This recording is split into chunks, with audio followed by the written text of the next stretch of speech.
Hi everyone, and welcome to MathSux. This video is going to help you pass the Algebra 2 Common Core Regents.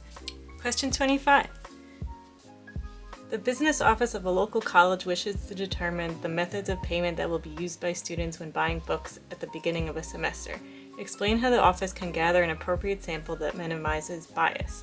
So we want to do random sampling to minimize bias, and we're going to want to do it in the location of this college. So we're going to take a random sample from a student survey on campus, and then we just need to write a sentence that says that.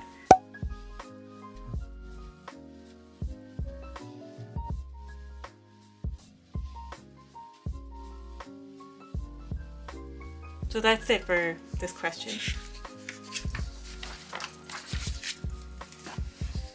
Question 26. Determine the solution of radical 3x plus 7 equals x minus 1 algebraically. So I'm just going to rewrite it down here. So to get rid of this radical, we're just going to square both sides. So this will drop our radical and our squared, and here we'll get this binomial. So I'm just going to multiply everything here, distributing. Combining like terms here. And now we just want to get everything to one side.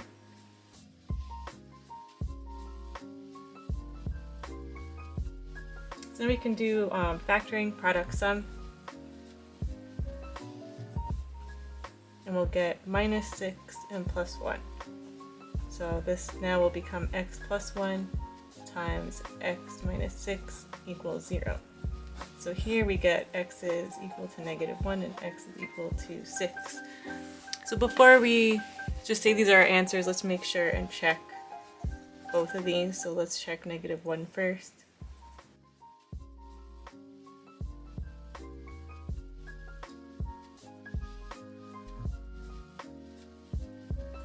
So here we get 2 is equal to negative 2. So that's not true. So this we're going to have to reject. So let's try x equals 6.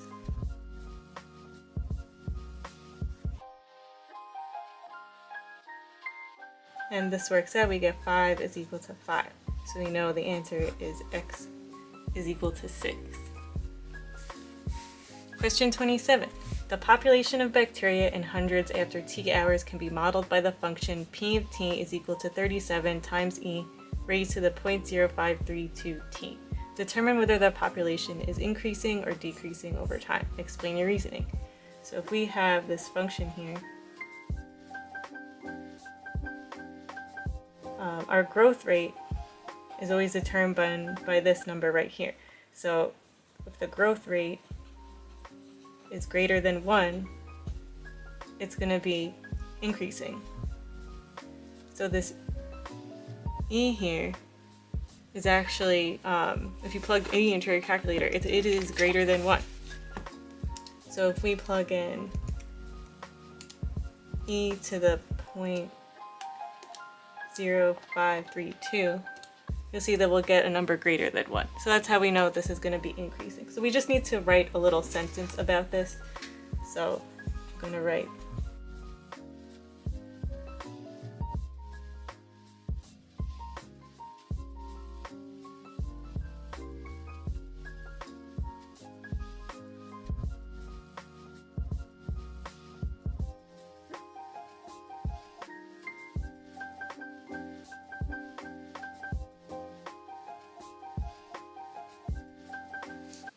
Question 28. The polynomial function g of x equals x cubed plus ax squared minus 5x plus 6 has a factor of x minus 3. Determine the value of a. So here we're given a factor, and based on the factor theorem, we know that 3 is going to be a factor. So what that means is we can plug in a 3 into this function and set it equal to 0, knowing that it would be equal to 0. So we know that g of 3 is equal to 0. So let's plug in g of 3. So we'll get 3 to the third power plus a 3 squared minus 5 times 3 plus 6. And then this is going to be equal to 0. And then we could solve for a.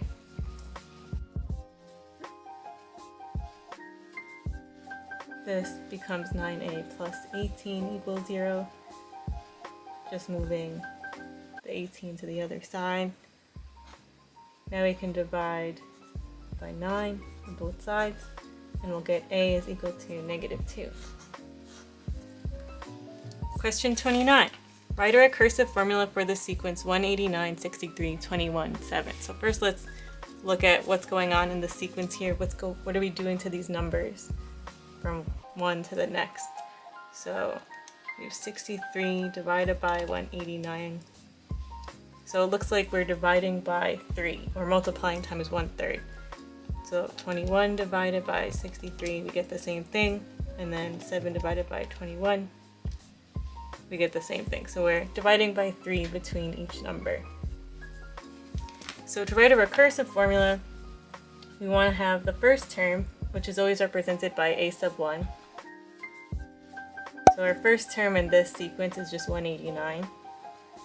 And then for any term number, our rule for any term in this sequence, a sub n, we're going to have the previous term value. So the previous term value we represent by a sub n minus 1 for the previous term, times 1/3, the common ratio. So just to label everything, so you could just leave this as an answer, but I'm just going to label everything so you know why we have this notation. So this represents the term number, this is the previous term, and then this is the common ratio. And if you wanted to test it out on the side to make sure it's right, you can do that too.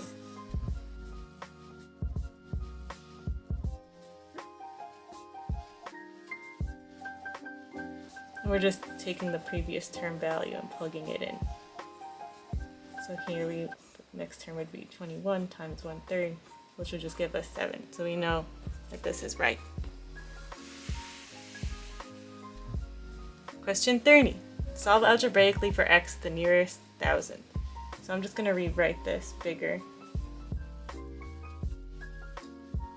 And to find the value of x, first we want to get e alone, so let's just divide this 2 out.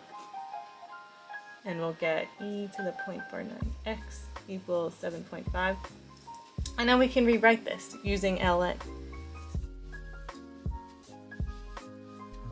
So remember, there's like a little invisible e here, ln base e, raised to the 0.49x equals 7.5. So I always like to swoop with my check. That's how I like to check it, like a little swoop for the right order. So we have the right order, and now we want to get x alone, so we're just going to divide out 49 on both sides. So let's see if we could just plug this in. Now we get ln 7.5 divided by 0.49, and they want it to the nearest thousandth, so we have this answer 4.10 thousandths, and there's a 0 next to it, so we could just have 1, 1, 2. And that's our answer. Question 31. For all values of x for which the expression is defined, write the expression below in simplest form. So I'm just going to take this numerator over here and rewrite it using factor by grouping. So first we're going to take the GCF of this side, which we can take out an x squared, and we're left with 2x plus 1. And then we're going to take the GCF of this side, and we're going to get minus 9, which will leave a 2x plus 1. And you want to make sure that these match. So we'll take the matching ones, 2x plus 1, times the outside numbers, x squared minus 9. And notice we can actually do a difference of 2 squares here, and this can become x plus 3 times x minus 3. So now let's rewrite our numerator using what we found, 2x plus 1 times x plus 3 times x minus 3 all over, and then we can take the GCF out of this, which will just be x which will leave us 3 minus x inside. So we could leave it like this, but this wouldn't be our final answer. It wouldn't be in simplest form, which is what they want. So we can actually rewrite the denominator. So I'm going to just rewrite the numerator the same, 2x plus 1. And then we can actually rewrite the denominator so it's in the form of x minus 3, so we can cancel it out. And to do that, we're going to get minus x times x minus 3. So now we can cancel these guys out, and we're left with 2x plus 1 times x plus 3 all over minus x, which this is our final answer in simplest form. Question 32. An app design company believes that the proportion of high school students who have purchased apps on their smartphones in the past 3 months is 0.85. A simulation of 500 samples of 150 students was run based on this proportion, and results are shown below. So notice we have what looks like a standard normal curve, and it gives us our mean and our standard deviation. So now for the question. Suppose a sample of 150 students from your high school showed that 88% of students had purchased apps on their smartphones in the past 3 months. Based on the simulation, with the results from your high school, give the app design company reason to believe their assumption is incorrect. Explain. So I feel like I have to just translate because it's so wordy. What they're really asking here is, what is the 95% confidence interval of this information, and does their estimate of 88% fall within that range? Estimate of the mean fall within that range. So let's find the 95% confidence interval, which has its own formula, which is just mu plus or minus 2 times sigma. So our mu they give us is 0.852 plus or minus 2 times the sigma, the standard deviation, 0.029. So we just need to calculate this. So simplify, this is 0.852 plus or minus 0.058. So this is going to give us a range. So we have 0.852 minus 0.05. So it's 95% chance that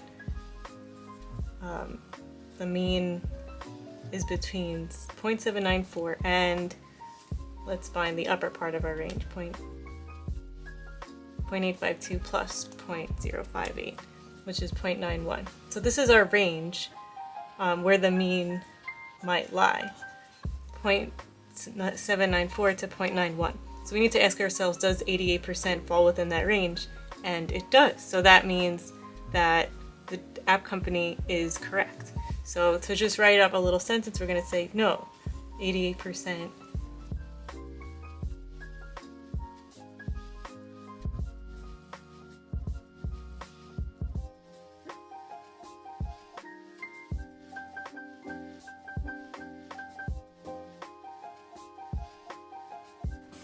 So no, 88% falls within the 95% confidence interval, so we can assume the assumption is correct. Question 33. Patricia creates a cubic polynomial function p of x with a leading coefficient of 1. The zeros of the function are 2, 3, and minus 6. Write an equation for p of x. So since they gave us the zeros of the function, 2, 3, and minus 6, we can easily write this as p of x is equal to x minus 2 times x minus 3 times x plus 6. So you can just imagine if we set this equal to 0, we would know that the factors are 2, 3, and minus 6. That's how we know this is the answer. So the next part of the question asks us to sketch p of x on the set of axes below. So we know we're going to have a 2, 3, and a minus 6. So we're going to have points at 2, 3, and minus 6. And if we plug that into our calculator, x minus 2 times x minus 3 times x plus 6, we'll get this picture that looks something like this.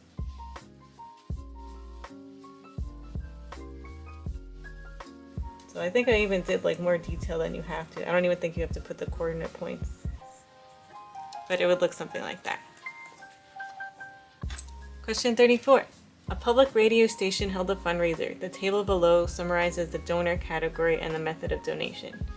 So we have this table here, and it's asking us, to the nearest thousandth, find the probability that a randomly selected donor was categorized as a supporter given that the donation was made online. So we're looking for the probability of a supporter given the donation was made online, given that it was online. So if we look at the online area and we look at the supporter area, they both align at this number here. So online, supporter, so we have 1200, and then given that it was online, so the total being online, so that would be 1200 plus 2016. So we want this to the nearest thousandth.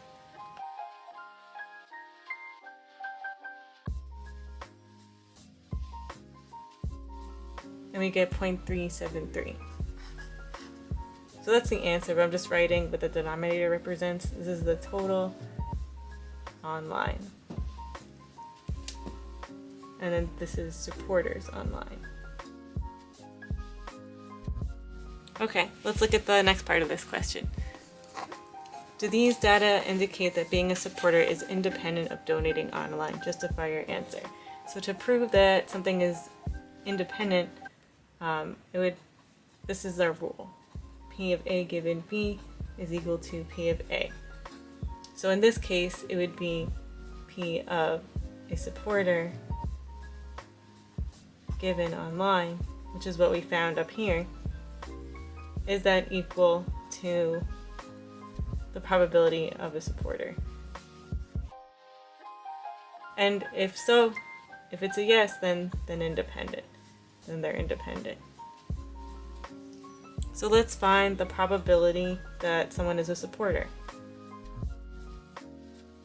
So if someone is a supporter, you see that we add up 400 plus 1200 because the supporter can be through phone calls or online.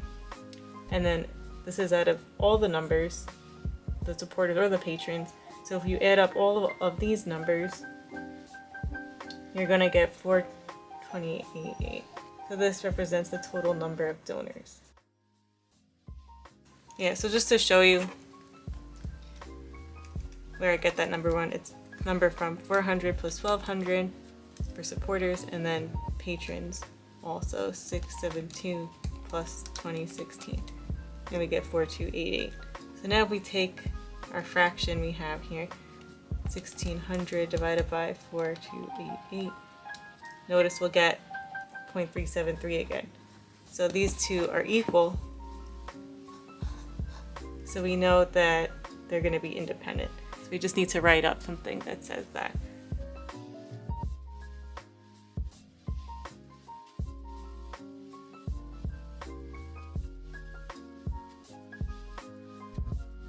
Question 35. Algebraically solve the system of equations. So notice we have x minus 2 squared plus y minus 3 squared equals 20, and then we have something that is just set equal to y. So what we can do with this is plug in this into where y is in the first equation. So we have x minus 2 squared stays the same, and then plus, instead of y, now we're going to plug in minus 2x plus 7, and then don't forget this minus 3, and then all of that squared is equal to 20. And then we could just expand this one step at a time. So we have x minus 2 times x minus 2 over here, and this will give us x squared minus 4x plus 4. And then over here, we could get rid of the parentheses, minus 2x plus 7 minus 3 squared, and this will reduce to negative 2x plus 4 squared. I'm going to expand this, minus 2x plus 4 times minus 2x plus 4, since we have that squared. And then just distributing again. So we have 4x squared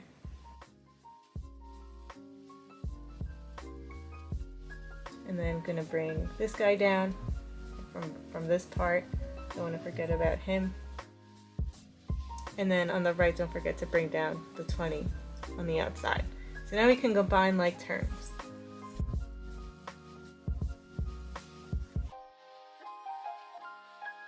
So notice these 20s, they're going to cancel out. And we're left with 5x squared minus 20x is equal to 0. And we can factor out a 5x, just taking the GCF.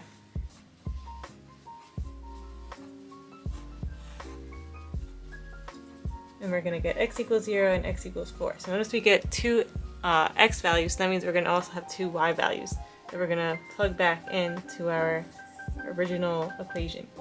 So if we take y equals, and now we're going to plug in this x value 0 and see what we get. So we'll get y is equal to 7. So when x is 0, y is 7. So we have one answer to this system of equations. And now let's plug in x equals 4. So we have y is equal to negative 2 times 4 plus 7. So just using this original equation again. And we get negative 8 plus 7, which will just give us negative 1. So when x is 4, y is negative 1. And this is our other solution. So we have two solutions to this question. Question 36. On a certain tropical island, there are currently 500 palm trees and 200 flamingos. Suppose the palm tree population is decreasing at an annual rate of 3% per year, and the flamingo population is growing at a continuous rate of 2% per year. Write two functions p of x and f of x that represent the number of palm trees and flamingos on this island, respectively x years from now. So we have p of x, which will represent palm trees, and f of x for flamingos. So let's go back and look at our information. The palm trees, the initial value is 500, and the palm tree population is decreasing at an annual rate of 3% per year. So let's just focus on the palm trees. So if it's decreasing at an annual rate per year, we're going to want to use the exponential decay function. That is for an annual rate. So we have to be careful here because we want to be sure it's for the annual rate. So the decay function is going to be p of x. It's going to be equal to 1 minus r raised to the x. So where a is the initial value, which we know is 500, and then our rate they gave us is 0.03. So 1 minus 0.03, and then raised to the x. So this can also be simplified a little bit to 500 times 0.97 to the x.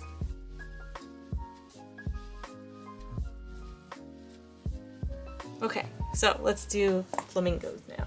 Okay, so here the flamingos, we have 200 flamingos as our initial value, and then it's growing at a continuous rate of 2% per year. So be careful with this continuous rate. So instead of just using the exponential growth function, we're going to be using the exponential growth function but at a continuous rate. So that has its own formula, which is f of x is equal to a times e to the r x, where we're using e. So a is our initial value again, and then r is our rate. So f of x is equal to 200 times e, and then our rate is 0.02 to the x. So this is our other function. And this is based on the continuous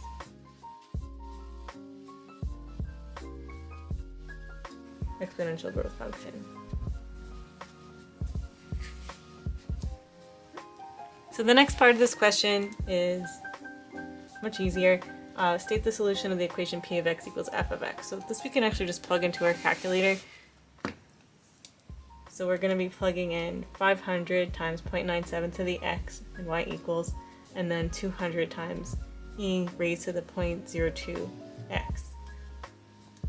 So if you do zoom fit, assume 0.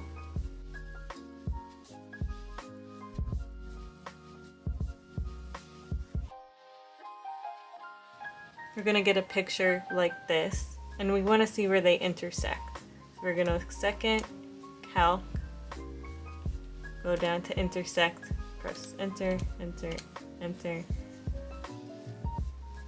and you see that x is equal to 18 years because they want it rounded to the nearest year. So it also asks us to interpret the meaning of this value with the given context. So all this means is this value represents where the number of palm trees is equal to the number of flamingos. So we just need to write that.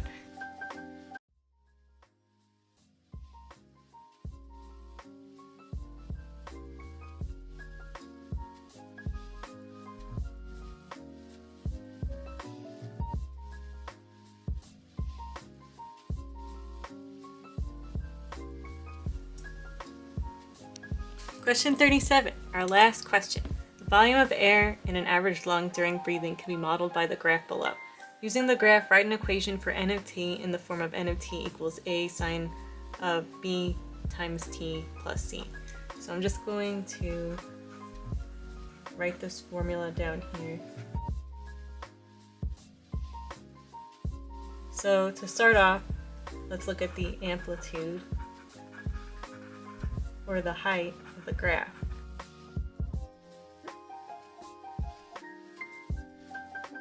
So if we look here, we see that the height of the graph, so let's say this is like our midline cutting the graph in half horizontally.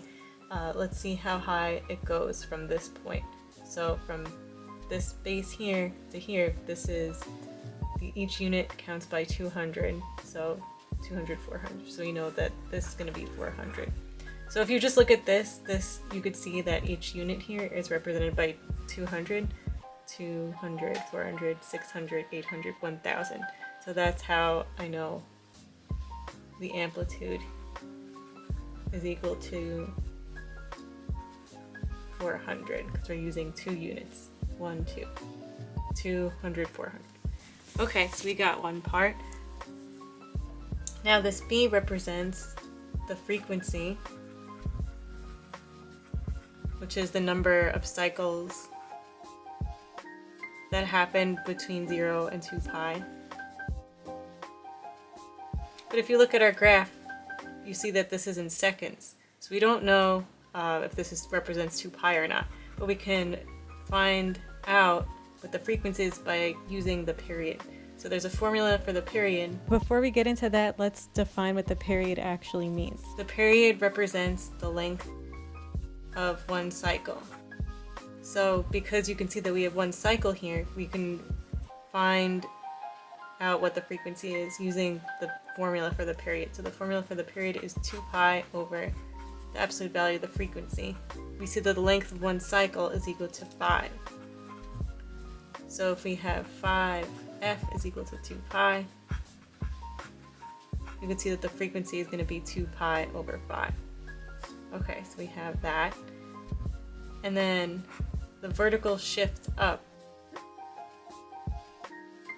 represents how many units we're going above 0. So usually a sine curve is supposed to be starts at 0, but how many units are we going away from 0?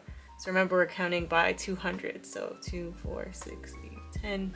We see we go all the way up to 2,000, 2,200, 2,400. Just writing in parentheses, shift up from 0.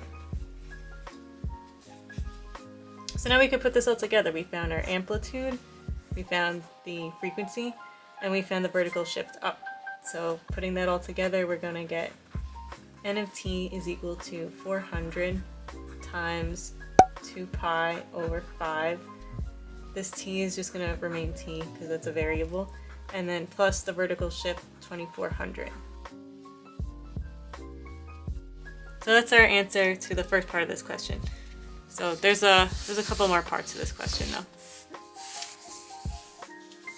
Okay, so the next part says that same lung when engaged in exercise has a volume that could be modeled by E of t equals 2000 sine of pi t plus 3200, where E of t is volume in milliliters and t is time in seconds. Graph at least one cycle of ET on this grid, on the previous page. So I'm going to rewrite out the function we're going to be drawing. So remember, our vertical shift up is kind of where we start. So let's look at that. So our vertical shift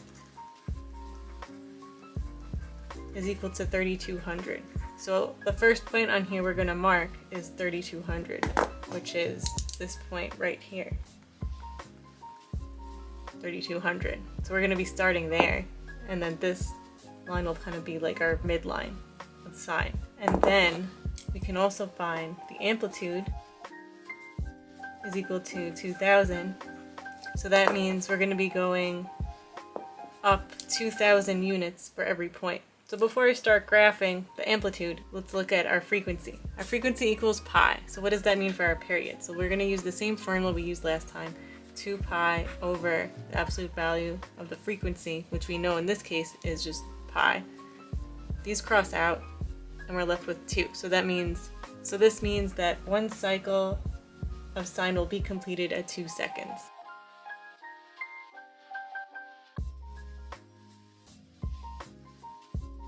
So if you look at 2 seconds, we know that it's going to be completed by here. So this is the end point. So we know we're going to be going up and down until it meets this point for one cycle of sine. So now we just need to count out how many points there are. 1, 2, 3, 4, 5, 6, 7, 8, and then divide it evenly. So it looks like we're going to graph this every 2 units apart. So remember, our amplitude is 2000. So to get the next part, we're going to go 2 units apart and then go up 2000 units. And remember, we're counting by 200. So we have 2, 4, 6, 8, 10. So that's 1000. And then 2, 4, 6, 8, 10. And that's 2000. And then we're going to go over 2 units and then go down to that baseline. And then we're going to go over 2 units again. And then we're going to go down to 2000 units again. 1, 2, 3, 4, 5, 6, 7, 8, 9, 10. So this represents the 2000 units. And now we can sketch our graph.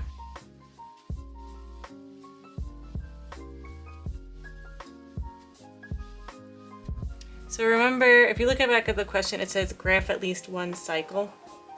So we could just actually leave it here like that. But there is another part to this question. Okay, so thought we were done. It says, how many times during the 5-second interval will n of t equal e of t? So if you look at this, we have n of t here, and then this is e of t. And you can see that it crosses at 2 points, right? 1 here, 2 here. But it's not asking, see now it asks you, this is confusing because it asks you to graph one cycle, but then it also is asking you in the next question, how many times during the 5-second interval? So this whole thing up to the 5-second interval, do they cross each other? So you could just sketch out the rest of this graph and see how many times that happens, which is what I'm gonna do because it's so much easier to visually see what's going on.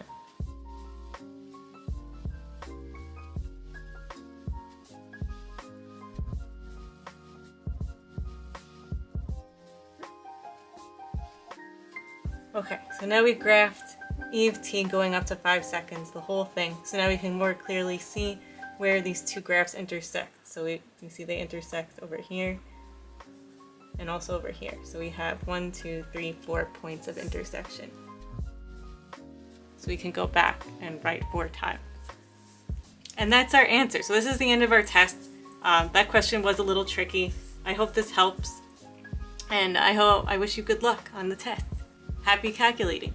So if you're looking for more on this test, check out the playlist in the link below. And thanks for stopping by. Happy calculating! Need more practice? Check out MathSux.org for more questions. Link below. Also, don't forget to subscribe. Happy calculating!